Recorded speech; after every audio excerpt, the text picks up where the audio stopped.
كتيرة جدا. بعدها التماثيل هي كمان بتقيد وبتقرب منهم وشكلها دي النهاية. الباب هو كمان فتح والكل اصبح في حالة صدمة. هو احنا كلنا هنموت ولا ايه؟ سونج مش مستوعب اللي بيحصل، فضل يبص على التماثيل ويدور على اي حاجة علشان تنقذهم. لقاها فعلا. قال لهم ما تشيلوش عينيكم من على التماثيل، لو بعدتم عينيكم عنهم التماثيل مش هتقف وكلنا هنموت. وواحدة منهم كانت مرعوبة من شكل الدم على التمثال، سابتهم وطلعت تجري على الباب علشان تهرب باي طريقة. التمثال ما قتلهاش، البنت خرجت بامان، ولكن في واحدة من النار طفت. هو ايه اللي بيحصل ده؟ الواد اللي كان شايل سونج هو كمان كان مرعوب جدا، مش عارف يعمل ايه. بيقول لهم انا عارف اللي انا هعمله ده ممكن يأذيكم بس انا اسف. رمى سونج على الارض وطلع يجري ورا البنت. خرج هو كمان من المعبد، وبعد ما خرجوا الباب قفل شوية، النار بتاعتهم برضه طفت. ايوه كده اللعبة وضحت، لازم واحد يفضل جوه علشان يضحي بنفسه والا الكل هيموت. بعد ما التماثيل بتقرب منهم كيم عارف اللي هيحصل، قعد يعيط. قال لهم انا اسف، انا عارف اني لو خرجت من هنا فمش هتعرفوا. طبعا ما عطاش للكلام اهمية وقال لهم هو حد هيقدر يتحرك وهو على السرير يعني؟ خلينا نرتاح شوية كده.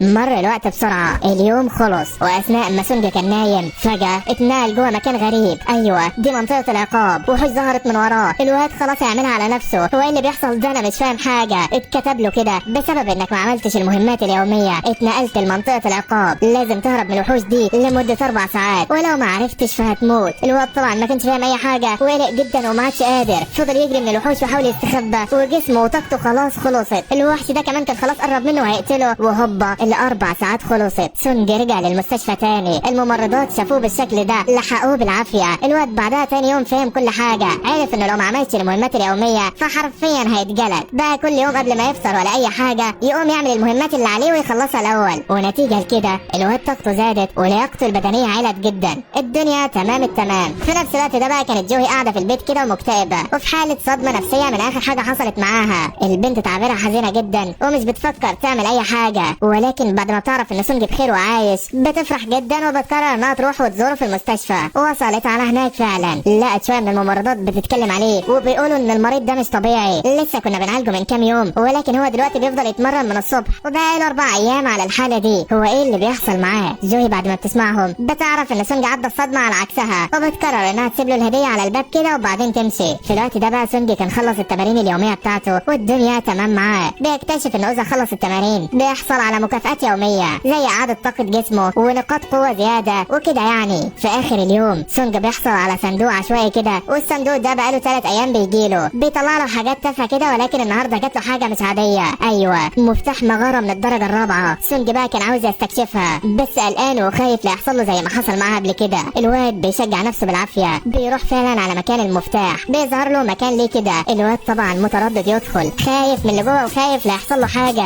ولكن بيشجع نفسه تاني بيدخل على المغارة. ولكن بعد دخوله باب الخروج من المغارة بيتقفل، ولازم علشان يخرج يبقى معاه حجر انتقال آني او يخلص على زعيم المغارة والا كده هيموت هنا. الواد بعد ما بيعرف بيترعب وكان ماشي وقلقان جدا. دخل فعلا وقابله 3 من الجبن الضعاف، اتحدوا على سونج وحاولوا يقتلوه، والواد بيفادي الهجوم بتاعهم بالعافية. بيحاول معاهم بالسكينة بتاعته، بينجح يقتل في واحد فيهم. طاقته طبعا زادت، قتل ال2 التانيين. الدنيا رايقة بس فجأة وحش تاني خطير هجم عليه اسمه الذئب ذو الانياب الحديدية، قوي جدا، وسونج السكينة بتاعته اتكسرت. الذئب هو كمان اتضير عليه، بصله كده سونج رجله بترتعش مش عارف يعمل ايه. الذئب هو كمان بيقرب منه بكل قوته، بيقزح عليه. شكلها دي النهاية يا صاحبي. الذئب هو كمان كان خلاص قرب، ولكن سونج راح قازح لفوق كده ولقى نفسه بعد جدا. فهم ان ده بسبب زيادة قوته البدنية، وبعدها قال للذئب تعالى. الذئب هجم عليه تاني وسونج راح مديله بوكس مكسر بدماغه، بس للاسف سونج من غير سلاح مش هيقدر عليه، وشكل الذئب ده هيشلوحه يا صديقي. الواد ده بيحاول يهرب من الذئب يمين في شمال ولكن مش قادر عليه وشكله خلاص هيموت. في الوقت ده بقى الواد بيفتكر قدراته وبيعرف انه عنده مكان للتخزين، بيفتحه بيخرج منه السيف ده. الذئب هو كمان كان بيقرب منه وخلاص هيقتله، بس انت فاكر انه يقدر يقتله يا صديقي؟ لا والله. سونج بيستخدم السيف بتاعه بوم بيشقه النصين. اللي بعده يا هناها ساعده 2 كمان من الذئب، ولكن الاسطوره سونج بيخلص على واحد فيهم بسهوله، التاني بقى بيخاف منه وبيطلع يجري. سونج بقى بقى في الوقت ده قعد في جنب كده وبدأ يستكشف المهارات بتاعته والاحصائيات وكل حاجة.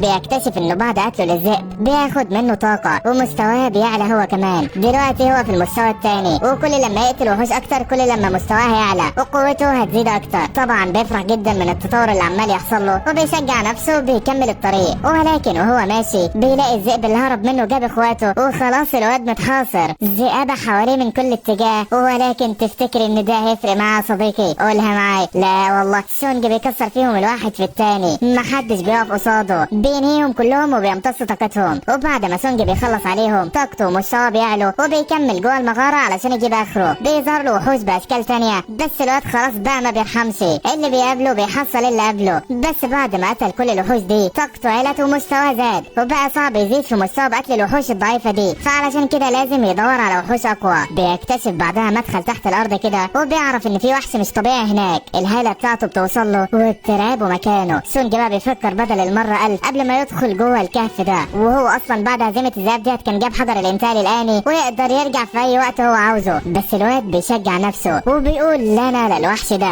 في نفس الاثناء ديت في العالم بره كان في بوابة كده فتحت في الشارع. الناس ما قتلتش الزعيم بتاعها، ونتيجة لكده الوحوش خرجت وبدأت تقتل في كل اهل المدينة. جوي بقى في الوقت ده كانت معدية من المكان ده، وشبكة الصيادين اتصلوا عليها علشان تروح وتساعد الناس. البنت بقى كانت مترددة جدا تروح، ولكن بعد ما بتفتكر سونج بتشجع نفسها وبتقول انا جاية. في الوقت ده بقى سونج كان وصل على مكان الوحش ومش شايف اي حاجة، بس فجأة صوت المية بيتغير. بوم سونج اكل على دماغه. ايوه، سيفه اتكسر من ضربة واحدة. الوحش شافه. خلاص شكلها دي نهايتك يا حبيبي. هاجم عليه كمان بسرعة جدا وسونج حاول يضربه، حاول برضه يبعده ولكن مش قادر. الوحش بيحاصره من كل حتة، بيضرب سونج وبيبهدله. الواد شغال يتعجن، بيهرب منه في كل حتة ولكن مش عارف يروح فين. الوحش بعدها بيحدف عليه عربية. سونج بيشوفها وبيحس بالعجز، بيجري باخر سرعته بعيد عنها، بيعافر علشان يمسك سلاحه. فعلا بيمسكه، بيقول انا لامتى هفضل ضعيف كده؟ انا يا دوبك لسه حسيت اني قوي، بس شكلي كنت مغرور جدا. بيفتكر بعدها كل الناس اللي كانت بتستهزأ بيه زمان. بيتعصب جامد. الوحش بيضربه بيضغط عليه، ولكن سونج ما بيستسلمش. بيقول له انا مش هستسلم تاني، انا مش هتحط في نفس موقف الضعف تاني. بيتعصب على الاخر وملامحه بتتغير، جسمه وطاقته بقت شيء مش طبيعي. الوحش هو كمان كان اتعصب مش طبيعي. الوحش هو كمان كان اتعصب منه وهجم عليه بكل غباء. تفتكر ان ده يفرق معاه يا صديقي؟ لا والله. الواد بيمسك في رقبة التعبان ده وبيقول له مش هرحمك، انا كل النقط اللي جمعتها من مهاراتي حطيتها في القدرة الجسدية ومش هسيبك. بيضغط على التعبان بكل قوته، بيزعق وبيغير ملامحه. الدم خلاص ملى المكان. بيقول له بقى على صوته مش هستسلم. التعبان هو كمان كان جاب اخره. سونج هو كمان لسه بيضغط، وهوبا احلى مس عليه. الواد قتل الوحش ومستواه زاد، طاقته زادت جدا وفرح هو كمان من الانتصار ده. بيقول بعد ما خلص عليه كده اخيرا كده انا حاسس ان طاقتي زادت شويه.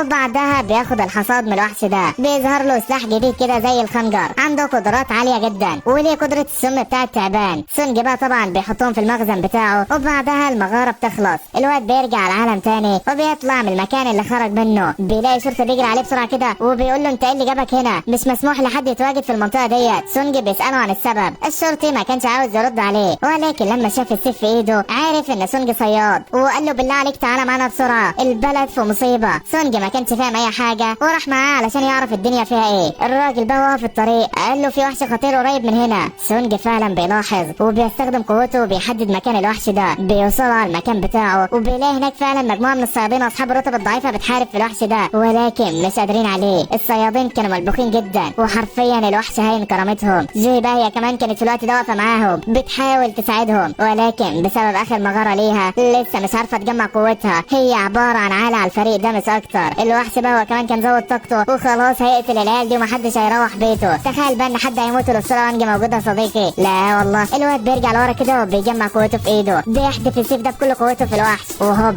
خلص على الدفاع بتاعه. العيال بعدها لقت الضرب على الوحش سهل واستغلوا الموقف ده وخلصوا عليهم كمان. بس القائد بتاعهم كان مستغرب جدا من اللي حصل وعرف ان في حد ساعدهم من بعيد. بيسأل الحارس عن اللي حدث السيف ده، والحارس كان لسه رايح يشاور على سونج ما لقاهوش في المكان، واللي كان في الوقت ده مشى علشان ما حدش يعرف قوته او يلفت الانتباه ليه، وكان بقى واضح عليه التطور جدا يا صديقي. زوهي بقى هي كمان لمحته وتحسها مش هتطلع من المصيبه اللي هي فيها. بعد كام يوم من التدريب المتواصل سونج عضلاته كبرت وبقى كل الممرضات في المستشفى بتتكلم عليه. واحده بتقول شفت الواد اللي كان ضعيف من يومين شكله اتغير ازاي بعد ما بدأ تمارين عضلاته برزت وبقى حته تقيله قوي. واحده فيهم ما بتصدقش كلامهم وبتقول لهم خلاص انا هروح واشوفه. بتاخد حاجاته وبتروح على سونج. فعلا بتفتح الباب الباب شافته. البنت اتصدمت وانت كمان وانا اتصدمنا يا صديقي. الواد شكله اتغير 180 درجة وبقى عامل كده. المهم بعدها سونج بيطلع من المستشفى بعد ما الممرضة بتطمن على صحته الدنيا تمام. بيرجع على البيت بتاعه وبيرتاح هناك. اخته بقى بتقول له ايه يا عم الحلاوة دي، انت عضلاتك طلعت وطولت كمان، هو ايه حكايتك بالظبط؟ سونج بيطلع عليها في الكلام كده وبعدها البنت بتمشي. وبعد ما بتمشي صاحب الشقة بيرن على سونج وبيقول له فين يا عم الايجار بتاعك، انت متأخر 10 ايام، عاوزني ارميك بره ولا ايه؟ الواد طبعا بيعتذر له على التأخير